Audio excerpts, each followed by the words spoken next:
안녕하십니까. 로쌤의 이영곤입니다. 오늘은 국내 대표 GMAT 준비기관 에서에서 새로 시행되는 GMAT 포커스 에디션을 좀 안내해 드리려고 하는데, 특히 오늘은 그 변화의 핵심인 DI 파트의 국내 최고 전문가인 마빈쌤을 모셔서 같이 얘기해 보겠습니다. 마빈쌤, 인사하시죠. 네, 저는 리더스 MBA에서 이제 새로운 데이터 인사이트라는 과목을 가르치게 될 마빈이라고 합니다. 그러면 그 올드 GMAT과 뉴 GMAT이 어떤 차이점이 있는지를 좀 안내해 드릴 텐데, 우선은 현재는 GMAT 시험이 두 가지가 다 시행이 되고 있습니다. 1월 말까지, 내년 1월 말까지는 기존 GMAT을 볼 수 있게 돼 있고, 올드 GMAT도 지금 어떻게 보면 내년도 입학을 위한 지원자분들을 위해서는 그 시험에 더 유리할 수 있는 상황인 거고, 그리고 새로운 GMAT은 11월 7일 시작이 됐고, 이제 아마 내년 1월 30일이 지나고 나면 이 뉴 GMAT만 보셔야 되는데, 많은 분들이 처음에 걱정하는 것 중에 하나가 기존 시험이 끝나고 나면 내년 또 내후년에 지원할 때 과연 이 점수가 유효할 건지를 걱정하시는데, 현재 모든 GMAT 시험은 올드 버전이건 뉴 버전이건 간에 시험을 보시면 5년 동안은 점수가 유효하기 때문에 그 부분은 걱정하실 필요가 없을 것 같습니다. 일단 시기적인 측면 말고, 그러면 어떤 게 시험 두 가지 시험의 큰 차이점인지를 저희가 표를 보면서 얘기를 드리겠습니다. 아비쌤을 좀 안내해 주세요. 네. 일단 먼저 기존의 GMAT의 어떤 섹션별 구성들을 먼저 간단하게 좀 정리를 해볼 필요가 있을 것 같은데, 많이들 아실 거라고 생각을 합니다. 일단 올드 GMAT은 이제 퀀트라고 불려지는 매스 섹션이 있고요. 버벌이라고 불려지는 이제 영어로 구성이 되어 있는 정보를 보고 추론을 하는 이제 섹션이 있었고, 그 다음에 이제 별도 과목으로 이제 알려져 있죠. 이제 라이팅 섹션이 있고, 그 다음에 IR이라고 불려지는 섹션이 있었습니다. 그래서 이렇게 크게 네 가지의 섹션으로 구성이 되어 있었는데, 세부적으로 좀 정리를 해보면, 이제 퀀트라고 이제 불려지는 섹션에서는 이제 Problem Solving이라는 과목이 있었고, Data Sufficiency라는 과목이 있었습니다. 그리고 버벌 섹션 같은 경우는 이제 Critical Reasoning, Reading Comprehension, 그리고 Sentence Correction, 이렇게 세 가지의 세부 과목으로 구성이 되어 있었죠. 그런데 지금까지의 GMAT 점수를 이제 환산하게 됐을 때, 이제 마지막 섹션인 이제 라이팅 섹션과 IR 섹션은 전체 800점 만점에 포함이 되어 있지 않았고, 이제 퀀트와 버벌 섹션으로만 이제 800점 만점의 메인 이제 스코어가 이제 구성이 되어 있었습니다. 이제 반면에 이제 GMAT 포커스 에디션으로 가게 되면 일단 큰 변화는 이제 퀀트, 버벌, 그리고 새로운 과목인 이 데이터 인사이트라는 과목까지 합쳐서 이 세 개 섹션의 총합으로 이제 805점 만점이 만들어진다는 것입니다. 그리고 세부적인 변화들도 조금 있는데, 정리를 먼저 해보면, 이제 원래 기존의 GMAT 같은 경우는 이제 퀀트 섹션 안에 이제 프로블럼 솔빙과 데이터 서피시언시, 이게 두 개의 이제 과목으로 구성이 되어 있었는데, 지금 이제 포커스 에디션으로 바뀌게 되면서 이제 퀀트 섹션 안에는 이제 프로블럼 솔빙 과목만 들어가게 된다라는 이제 차이점이 있는 거고요. 버벌 섹션 같은 경우는 많은 분들에게 어떻게 보면 희소식일 수도 있다라고 생각을 하는데, 이제 Critical Reasoning, 이제 Reading Comprehension은 그대로 이제 유지가 되지만, 이제 Sentence Correction 섹션이 이제 아예 사라지게 된다라는 점이 아주 큰 차이라고 볼 수가 있습니다. 그리고 이제 마지막 데이터 인사이트 같은 경우는 이제 새로운 메인 과목으로서 역할을 하게 된다는 점은 아주 큰 변화라고 볼 수가 있지만, 사실 세부적으로 보면 원래 매스에 있던 데이터 서피시언시가 데이터 인사이트로 들어가게 되고요. 그 다음에 기존에 800점 만점에 포함되어 있지는 않았지만 그래도 반드시 봐야만 했던 과목이죠. 이제 인테그레이티드 리즈닝이 이제 데이터 인사이트로 들어가게 돼서 이 두 개의 섹션이 합쳐져서 새로운 과목이 이제 된 거라고 생각하시면 될 것 같고요. 다만 이제 이 데이터 인사이트가 전체 805점 만점을 이제 구성하는데 하나의 이제 과목이 됐다라는 걸 생각해 주시면 좋을 것 같습니다. 좀 제일 큰 변화는 시간을 줄이는 쪽이겠네요. 그렇죠? 지금 S 같은 경우도 15분 이상 시간이 줄어들게 될 것 같고, 버벌 파트도 마찬가지로 시간이 좀 많이 줄 거고, 그리고 뭐 지금 데이터 인사이트도 어떻게 보면은 그동안 AW에 들어갔던 30분 시간이 빠지면서 전체적인 시간을 좀 많이 줄여가지고 학생들한테 좀 공부 부담을 줄여주겠다라는 게 좀 변화의 핵심인 것 같고, 세부 과목으로는 지금 SC 파트랑 AW 라이팅 두 가지가 빠진 거 말고는 기존에 있던 애들의 좀 이렇게 구성을 좀 다시 해서 세 개 섹션의 시간을 동일하게 좀 분배를 하는 게 그렇죠. 이 지금 변화의 좀 키포인트인 것 같은데. 네, 그렇죠. 맞습니다. 만점 같은 경우도 좀 차이가 있긴 하지만 저 네. 부분은 아마 그 시험이 시행되고 나면 여러분도 보실 수 있도록 환산표가 나올 테니까 그 805점 만점의 점수가 기존에 우리가 얘기했던 뭐 700점대 어떤 얘기인 건지는 그 환산표를 통해서 여러분들이 충분히 쉽게 좀 캐치할 수 있을 겁니다. 그러면 그런 양식의 변화 말고 실제 내용상에서는 그럼 어떤 변화가 있는지 조금 안내 좀 해주세요. 네. 이제 GMAT 포커스 에디션으로 바뀌게 되면서 학생분들께서 체감하시게 될 가장 큰 차이를 이제 세 가지로 좀 정리를 해볼 수가 있을 것 같습니다. 첫 번째는 센텐스 커렉션이 아예 GMAT 시험에서 빠지게 되었다는 점입니다. 지금까지 이제 기존의 GMAT을 공부하시면서 많은 분들이 조금 어려워하셨던 부분 중에 하나가 이제 센텐스 커렉션이라고 볼 수가 있겠어요. 특히 이제 그래머와 관련된 공부를 제가 학생 때는 그래도 그렇죠. 열심히 공부를 하던 당시였는데 점점 좀 시대가 바뀌고 좀 세대가 바뀌면서 이제 그래머에 대한 백그라운드가 조금 부족하거나 이제 문법 어떤 기초의 공부를 좀 안 하셨던 분들에게는 이제 센텐스 크레션이 조금 버겁거나 좀 어렵다라고 생각을 하실 수도 있는데 이게 아예 GMAT에서 빠지게 됐다는 점은 확실히 그렇죠. 좀 좋은 부분이 있다라고 생각을 합니다. 두 번째 큰 변화는 이제 원래 IR 부분이었던 과목이었던 부분이 이제 800점, 805점 만점을 이루는 이제 메인 섹션이 되었다는 점이 아주 큰 차이라고 볼 수가 있습니다. 이건 SC가 빠졌기 때문에 암기를 하거나 이제 문법적인 공부에 대한 어떤 필요성이 많이 좀 희석됐다는 어떤 희소식에 반해 이제 IR이라는 건 그 큰 섹션 안에 전혀 다른 문제 유형이 여러 가지가 구성이 되어 있습니다. 그만큼 무언가를 암기해야 될 필요성이 준 만큼 다양한 데이터나 다양한 문제 유형에 대한 어떤 익숙함을 위한 이제 공부가 좀 필요하지 않나라고 생각을 합니다. 그리고 이제 세 번째 큰 차이는 이제 데이터 서피션시라는 과목이 원래는 퀀트, 즉 수학 과목에 이제 포함이 되어 있었는데 이게 데이터 인사이트라는 새로운 과목으로 옮겨갔다는 점입니다.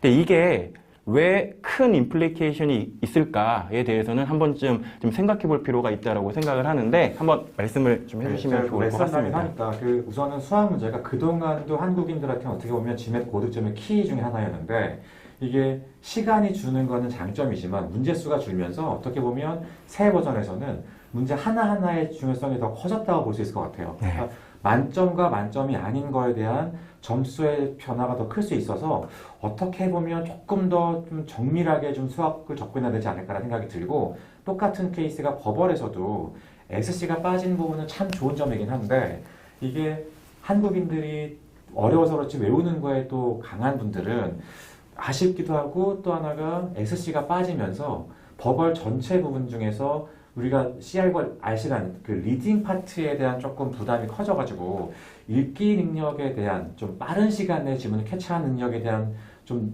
그 향상이 매우 중요해지지 않나 하는 생각이 듭니다. 네. 특히 SC가 빠지게 되면서 그 SC는 상대적으로 다른 버벌 과목들에 비해 시간이 조금 걸리는 영역으로 그렇죠. 맞아요. 많이들 인식을 하고 계시는데 그 SC가 빠졌는데 결국에 문항당 시간의 배분은 좀 비슷하게 유지가 되는 경향이 있기 때문에 이제 크리티컬 리즈닝과 리딩 컴프레hen션을 문제를 풀고 공부를 할 때도 훨씬 더 효율적으로 접근하는 방식에 대한 고민을 할 필요가 있고 이것과 관련된 학습과 좀 공부가 좀 필요하지 않나라고 생각을 합니다. 근데 어찌됐건 제가 보기에는 제일 사실 좀 변화 큰 거는 수학과 버벌은 우리가 어릴 때부터 많이 해오던 공부 방식들이기 때문에 네. 뭐 조금만 적응하면 해볼 수 있다라고 치지만 이 DI라는 데이터 파트에 대한 부분은 전혀 해보지 않았던 분들이 대부분일 거라 이게 네. 문제 유형이나 이런 것들에 대해서 좀 많은 트레이닝이 좀 필요할 것 같은데 네. 거기 좀 자세하게 설명해 주시면 좋을 것 같아요. 네. 이제 새롭게 메인 과목으로 이제 자리를 하게 된 데이터 인사이트 섹션에 대한 개괄적인 설명을 먼저 좀 드려보도록 하겠습니다. 일단 이 GMAT 포커스 에디션의 의도는 이 데이터라는 어떤 부분이, 데이터라는 정보가 이제 비즈니스 환경에서 점점 중요해지기 때문에 얼마나 빠르고 정확하게 데이터를 읽어내고 이것과 관련된 추론을 올바르게 할 수 있느냐가 나중에 비즈니스 환경에서 굉장히 중요한 네, 맞아요. 경쟁력이 될 거라고 판단을 한 것 같습니다. 그래서 이제 이 GMAC이라는 기관에서 공식적으로 밝히길, 이 데이터 인사이트는 영어로 된 일단 텍스트 정보나 혹은 숫자 정보, 그리고 그래프 정보나 표 정보들을 얼마나 신속하고 정확하게 분석할 수 있는지를 평가하겠다라는 컨셉의 과목이라고 생각하시면 되고요.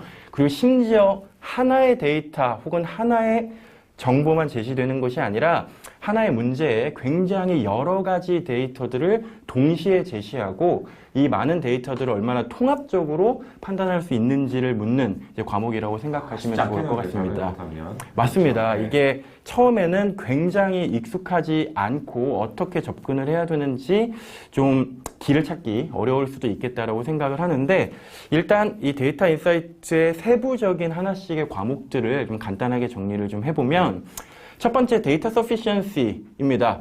일단 연구쌤이 넘어온 파트죠. 이거는 맞습니다. 어떻게 보면 정보 두 가지를 주고 이 정보가 문제 해결하는데 얼마나 그 효율적인지를 체크하는 문제인데, 어떻게 보면 얘는 사실은 조금 더 수학적인 능력에 좀 기반을 둬야 되지 않을까 싶어요. 네. 대해서는.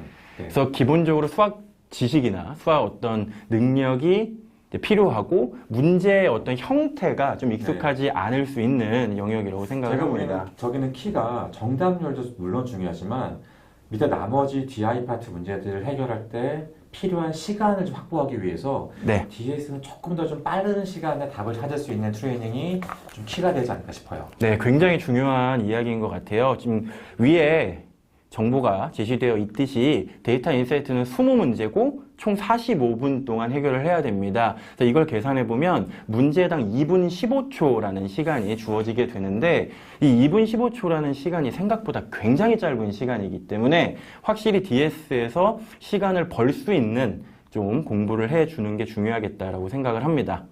그 다음에 두 번째 테이블 어널리시스는 보통 3문제 정도 나오는 것 같은데, 이거는 조금씩 네, 맞아요. 이제 변화가 있을 수 있을 겁니다. 근데 테이블 어널리시스의 기본 컨셉은 저희가 엑셀 시트, 스프레드 시트라고 보통 얘기를 하는 어떤 그 표 정보를 가지고 이 표에 들어있는 데이터들을 바탕으로 얼마나 효율적으로 문제에 답을 할 수 있는가와 관련된 영역이라고 생각하시면 좋을 것 같고요.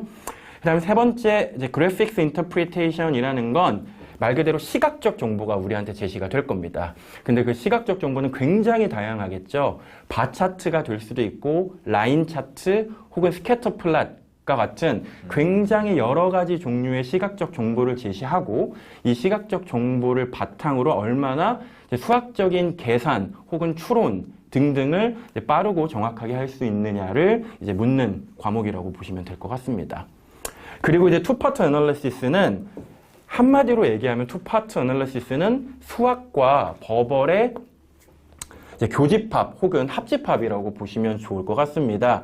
분명히 우리한테 제시되는 정보는 크게 보면 두 가지 종류가 있을 거예요. 첫 번째는 이제 저희가 보통 워드 프로블럼이라고 그렇죠. 얘기를 네, 하는 네. 이제 말로 그렇죠? 이제 수학적인 어떤 문제 상황이나 이제 계산 상황들을 말로 길게 제시를 해주고요.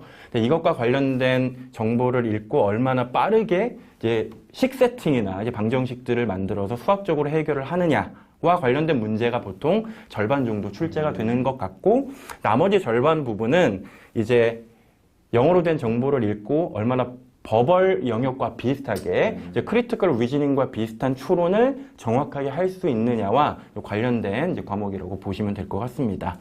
설명을 들어보니까 좀 흥미롭기도 하고, 야, 쉽지 않게 생각도 드는데, 학생분들이 어떻게 좀 얘를 좀 대비하면 좋을지를 그러면 추가로 좀 얘기해 주셔야 될 것 같습니다. 네.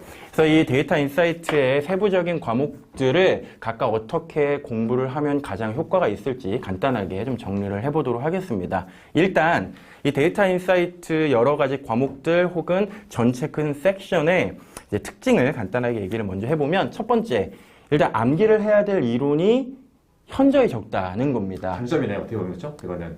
그렇죠. 네. 저희가 이제 기존에 SC라는 과목이 없어지고 데이터 인사이트라는 과목이 이제 새롭게 생겨났다라고 본다면 SC는 기본적으로 처음 공부를 할 때부터 일단 암기를 해야 될 영역 자체가 굉장히 많기 때문에 처음에 공부를 하는 데 있어서 좀 부담을 느끼시는 분들이 꽤 있을 거라고 생각을 합니다. 근데 데이터 인사이트는 그에 반해 무언가를 암기해서 문제를 접근해야 될 필요성이 거의 없다라고 생각하셔도 됩니다. 그리고 특히 이 데이터 인사이트를 접근할 때 필요한 개념들은 저희가 보통 매스를 공부할 때 배우는 기본 개념들, 그리고 버벌, 예를 들면 크리티컬 리즈닝을 공부할 때 배우는 기본 개념들을 통해서 이제 얼추 적용이 혹은 접근이 가능하다라고 생각을 하는데, 이제 거기서 추가적으로 이 과목만을 위해서 우리가 공부를 해야 되는 건 이 데이터 리터러시라고 하는 이제 이야기가 있습니다. 저게 좀 어려울 것 같아요. 안 맞습니다. 하던 거기 때문에 훈련도 많이 필요할 것 같고 쉽지 않겠다 생각이 좀 드네요. 네, 맞아요. 네. 이 데이터 리터러시라는 건 이 데이터를 얼마나 효과적으로 분석하고 이를 바탕으로 추론 혹은 판단을 할 수 있느냐와 관련된 능력이라고 볼 수가 있는데, 이 데이터 리터러시를 기르기 위해서 가장 좋은 훈련은 제가 생각했을 때 다양한 데이터 패턴이나 양식들의 노출을 일단 되게 많이 그렇죠. 하고 네. 반복적으로 훈련을 하는 게 가장 좋지 않나라고 생각을 합니다. 특히나 이 데이터 인사이트라는 큰 섹션 안에 5개의 세부 과목들이 이제 구성이 되어 있다라고 볼 수가 있기 때문에 많은 분들이 공부를 하실 때도 그렇고 이제 시험을 보실 때도 시간에 대한 압박을 굉장히 많이 받게 될 가능성이 있습니다. 이제 이유는 영어로 된 글도 읽어야 되고 실제로 수학적으로 계산도 직접 하거나, 물론 이 데이터 인사이트는 계산기를 사용할 수 있기는 하지만 그 계산기를 사용하는 것 자체도 시간을 그쵸, 많이 쓸 수 맞아요. 있는 네, 일이기 때문에 이제 많은 분들이 시간 압박을 굉장히 많이 받을 수도 있겠다라는 우려가 됩니다. 그렇기 때문에 저희 같이 이제 공부를 하고 이제 수업을 진행하는 과정에서는 무언가를 암기하고 지식을 바탕으로 접근을 하기보다는 다양한 데이터 패턴들을 좀 익숙하게 다루실 수 있도록 좀 많이 훈련을 시켜 드리려고 계획 중이고요. 그다음에 이걸 결국에 계산기를 활용하거나 직접 계산을 해서 답을 도출되는 그 전체 프로세스가 굉장히 능숙해지도록 만드는 게 좀 중요할 것 같아서 이제 그런 부분에 있어서 많이 이제 훈련을 하고 같이 이제 공부를 하면 도움이 될 것 같다라고 생각을 합니다. 네, 아마 GMAT 고득점을 받기에 좀 키가 될 것 같아서 네. 많은 분들이 좀 궁금해하는 것들을 오늘 좀 잘 설명해 주신 것 같습니다. 네. 저희 교육에서는 이 DI 파트를 별도 수업을 개설해서 여러분들이 정말 잘 훈련하고 트레이닝할 수 있도록 도와드릴 테니까 너무 걱정하지 마시고 저희랑 함께 준비해 보시면 누구나 다 쉽게 시험 잘 정독할 수 있을 거라고 믿습니다. 그럼 저희는 여기서 마치겠습니다. 감사합니다. 네, 감사합니다.